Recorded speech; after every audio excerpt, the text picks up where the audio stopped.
no matter how many naysayers you have, that will make you completely relevant because you make yourself relevant.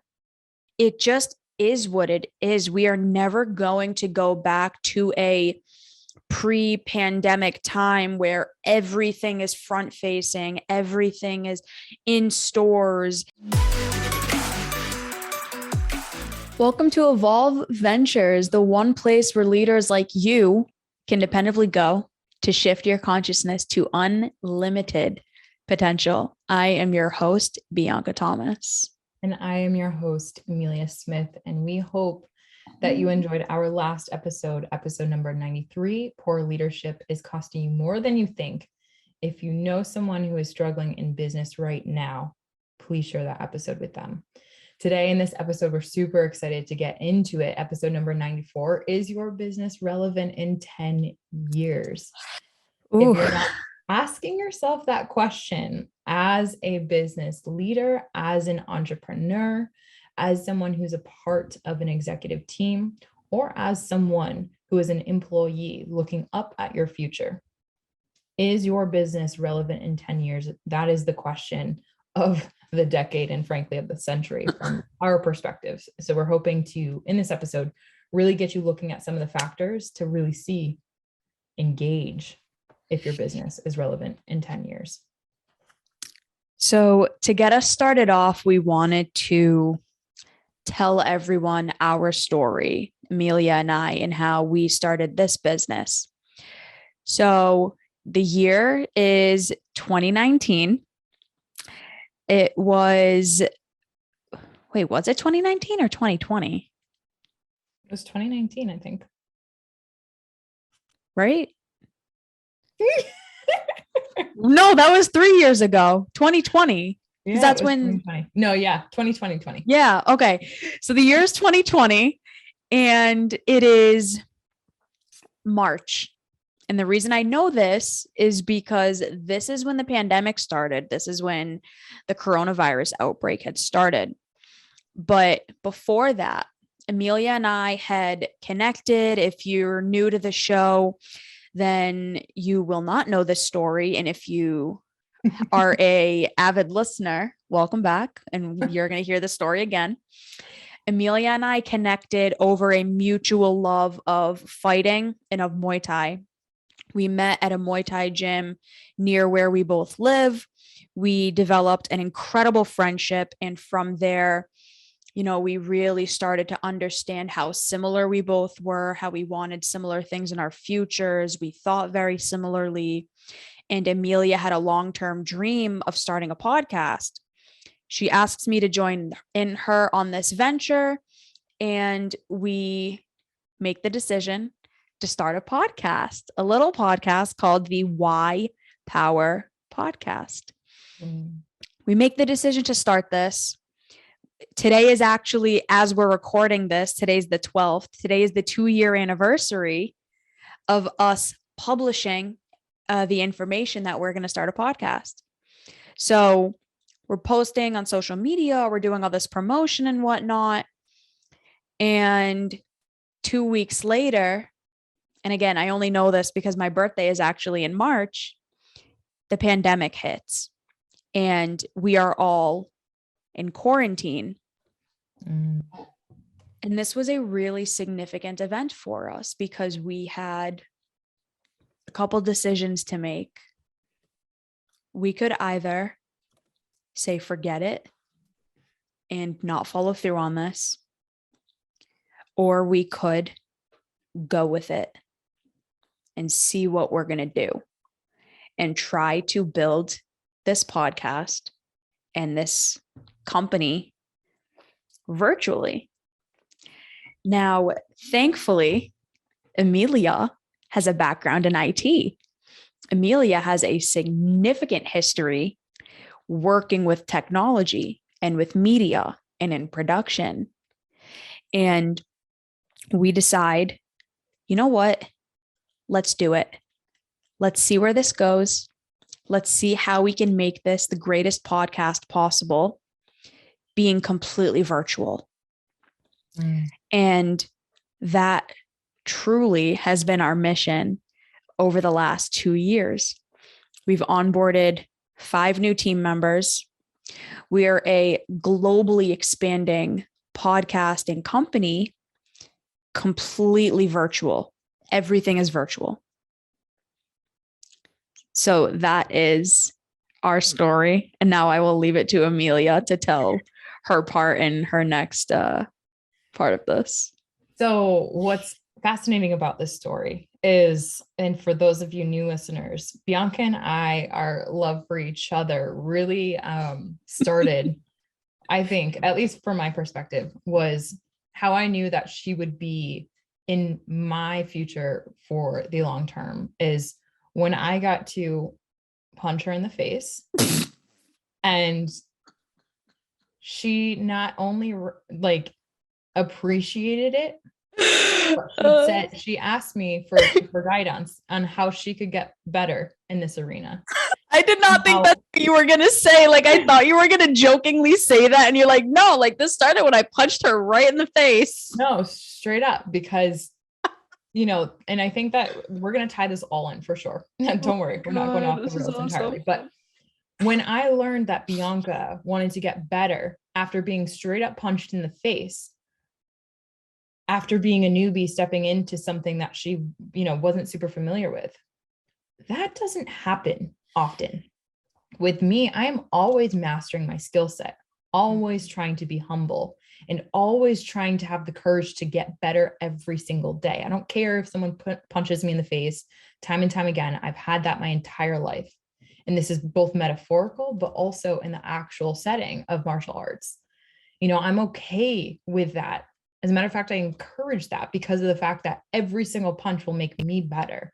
That will make me better because I know who I am. And I know that every single punch that I'm able to get better at either taking or avoiding, I will help others get better. And so when I saw Bianca in this setting, and I actually saw someone who is similar and cut from a similar cloth of who will take whatever punch comes her way, including the freaking hook that I sent to her, which could have put her in a grave. She took it and she got excited for what the future holds between the two of us. And so while, yes, it is comical, and it's certainly a story that you don't hear every single day, be it martial arts or be it business, there is going to be that moment where you have the option to pursue your dreams, to get better, and to learn and inspire future growth and evolution or not. And so when the pandemic hit, Bianca had mentioned I had this dream to start a podcast. That dream was a dream of mine forever. And it was a dream. It started out when I had a radio show when I was in college. What I loved was helping to share and spread knowledge to help other people get better and empower themselves to empower others. And so what started as a little dream gained a lot of momentum, get a lot of traction. And it started in service of trying to help people get better. Whatever regard they wanted to get better in, I wanted to create that avenue. And Bianca, after she and I talked, like she said, she and I aligned in that regard. What our vision for the future, it wasn't just let's try it out and see how it goes. This was meticulously cultivated that based off of my awareness, I will do everything in my power to make sure that we are helping people every single second of our day. And based off of that, because of I would say it's the sheer grit that we have to make sure that no matter what we do, at the core, we are helping the people around us. We are helping the world. We are helping other people who might have never even come across us if they were to see us across the street, right? We are making sure that that is the crux of everything that we do. But when it comes to relevancy and value within a marketplace, that's obviously always determined by those people who are receiving that value. Who doesn't want to get better? Who doesn't want to help improve their life? Who doesn't try to get to a different capacity than that which they're currently in? It's funny because Bianca and I have always tried to get better. And even though we might have missed the mark a couple of times, those people who didn't want to get better didn't jive with us.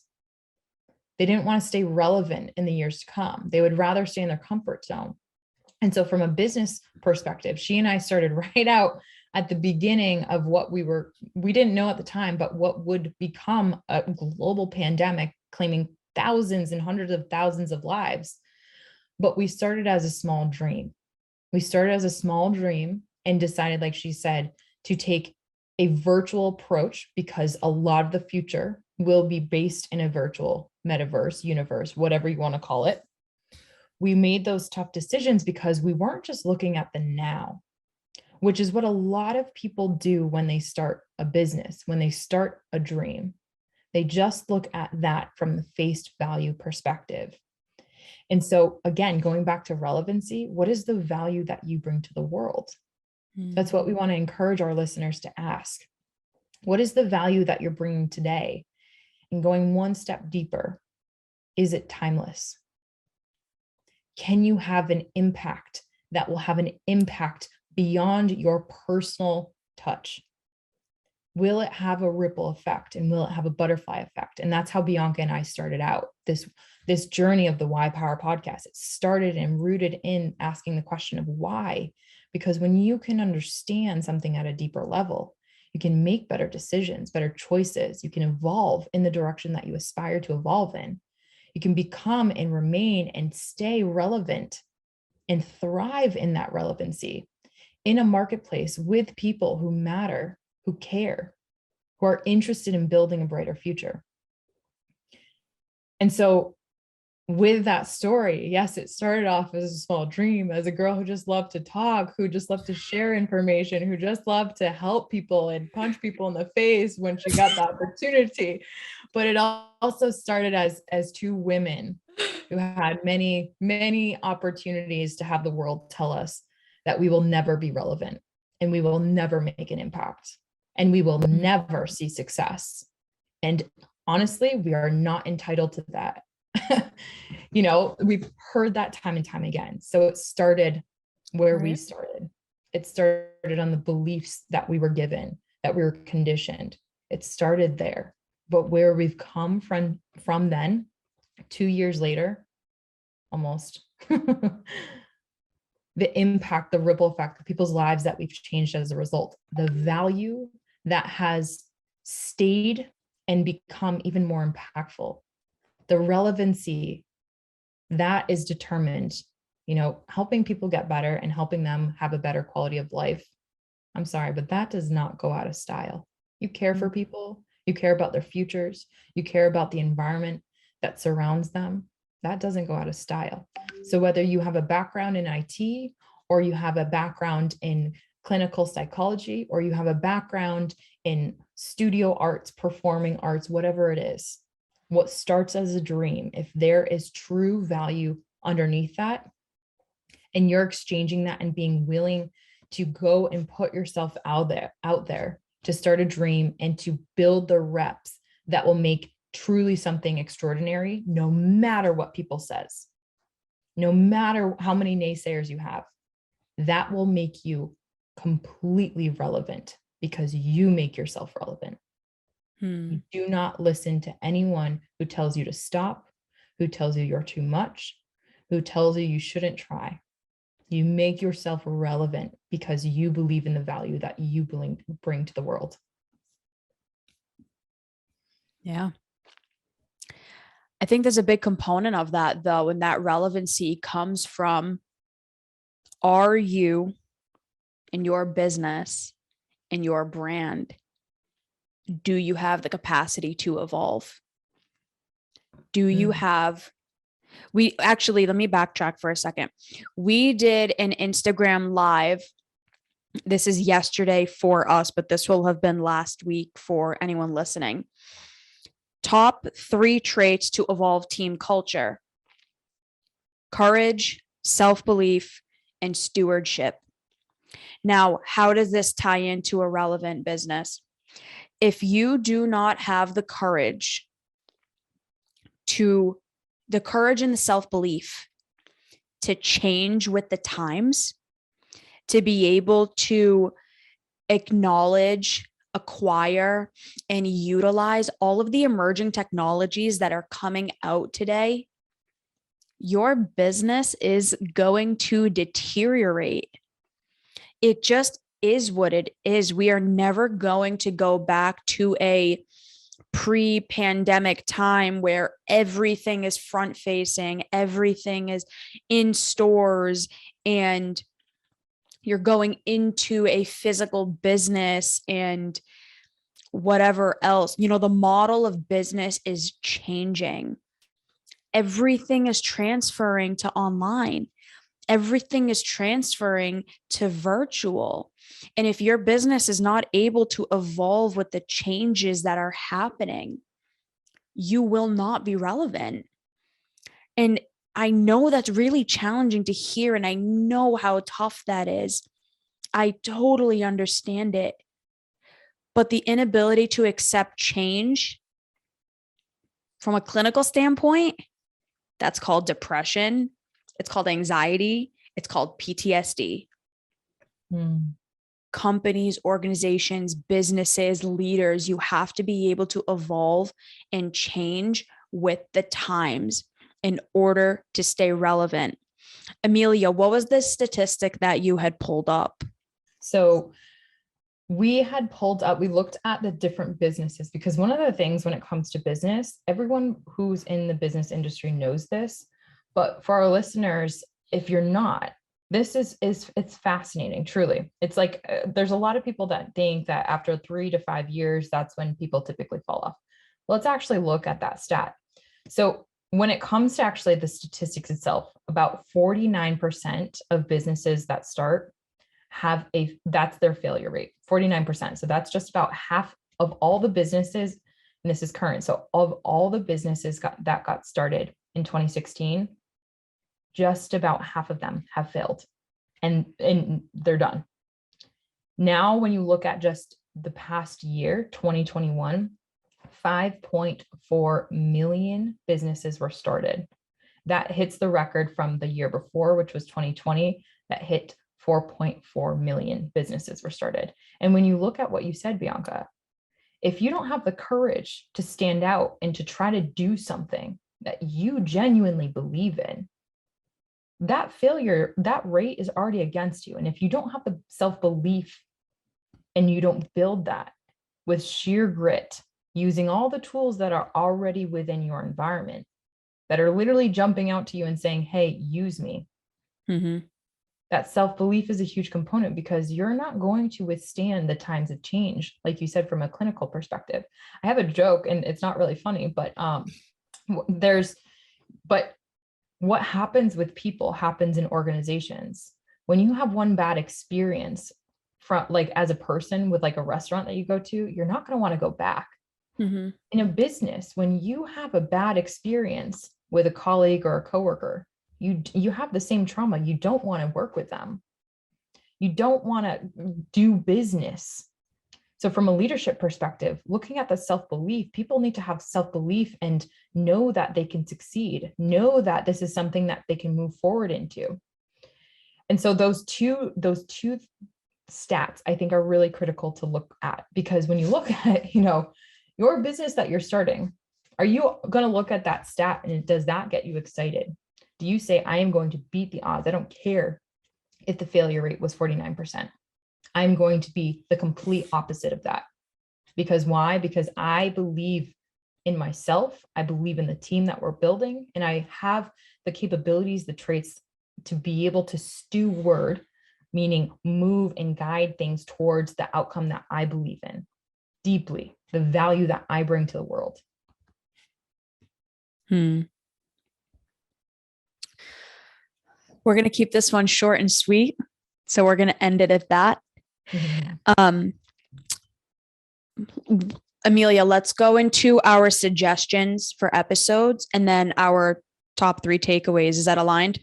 Yeah, let's jump in. All right, perfect. So in order, number 93, the episode before this, poor leadership is costing you more than you think. Number 76, giving yourself permission to succeed, with Dr. Taryn McCarthy. Number 65, has my definition of fun changed? Now, I know that one doesn't sound like that it's relevant to this, but if you listen to the episode, you'll understand why I picked that one. And a little bonus one, number 33, creating the life you desire through systems. Those 4 episodes for me are all super relevant to this topic. Those are super, super good. So if you liked this episode or if this resonated, hit a bone with you. Number 87, are you a doer or a pretender? That is so relevant to continue to go down this avenue of, is your business going to be relevant in 10 years? If you don't have the neurodiversity, if you don't have the clarity, if you have just complete stagnancy, which pretenders bring into an organization, you will fail. Period. Number 5, why going in all in matters. Again, that self-belief component that we talked about. Go all in. Believe in yourself so deeply that other people think you're crazy. And trust me, Bianca and I've heard that 1,000 times. I can't even tell you how many times. There's no money in this. There's no job in that. There's no career in that. So when are you going to get a real job? Yeah, don't listen to those people. They have no idea what they're talking about. And then number 41, self-belief, and where does it come from? Again, that is a big thing that she and I, having coached people around the world, self-belief, it's a universal thing. When you have low self-belief, it's going to be very challenging when you have low self-belief, it's very challenging to succeed. Put it very bluntly. And when it comes to impossible to succeed in business, your behavior will follow what your belief system is. And we talk about that a lot. And so building up that you believe in yourself, you believe in your team, you believe in your culture, you believe in your mission. Where does that come from? How can you rewire it if you don't have a high degree of self-belief? How can you stay relevant? You got to believe in yourself. So Bianca, your takeaway for this episode? If you want your business to be relevant, you have to have the courage, self-belief, and ability to develop stewardship in order to evolve and grow and change with the times. If you do not have the ability to change and grow, you are going to be part of that 49% that business fails. Truth. My takeaway is more from a IT perspective to a lot of those business leaders that we talk with. Honestly, data-driven decisions, that's everything. Your dreams are data. You are pulled to something for a reason. Go with it. Run like the hell, like literally run. I don't want to say, but run like the wind. Run to the hills with what that data is. Technology is going to be the foundation of the future. I don't even want to just say accept it, embrace it. You are technology. If you can contemplate, you are technology. I want to empower you to leverage your thinking to go beyond what your current limits are. We can help you evolve your thinking. We can help you evolve the neural pathways that are limiting that are inhibiting you from believing in yourself. And then from that, go with an exponential thought process. Think of the long term. When I was a little girl and I had a dream to go into outer space to be an astronaut, that was crazy then. Look at what people are doing now. You are your own extraordinary version of that. Don't let anyone tell you differently. And so when it comes to, again, is your business relevant in 10 years? What Bianca and I really had as an episode takeaway of this was look at the long-term thinking. It feels like crap when you're in it, especially in those short-term moments where you're just like, you're ready to break. Believe enough in yourself to change, grow, and evolve. And when you believe in yourself enough, your mission, you get people around you that believe in it, you can genuinely do anything. Absolutely. Thank you all so much for listening. Thank you for being part of our community. We truly love our community. We love hearing from all of you. We really appreciate all the feedback that we get. So please reach out to Emilia or myself. Please leave us a review if this episode was impactful for you. Share it with somebody you care about. And if you want more information on this, March 25th, the last Friday of the month, we are hosting Out of the Mud. And it's going to be incorporating the last every episode from this month, all of the IG lives that we do, which we do every Friday at 12:30 Eastern Standard Time. It's going to incorporate all of this and so much more. So if you want to learn how to be an evolved leader, how to make sure that your business is having the greatest impact possible and that it's relevant, come to Out of the Mud, March 25th, 7 p.m. The link will be in the description to register, or message Emilia and myself. It is also on our social media pages. There's nothing like getting in a room with extraordinary human beings whose genuine purpose is to evolve. So we hope that we inspired you to evolve a little bit further than where you're currently at. And like Bianca said, we appreciate and love you so much. Take care. Thanks for listening, and we'll see you next time. Bye.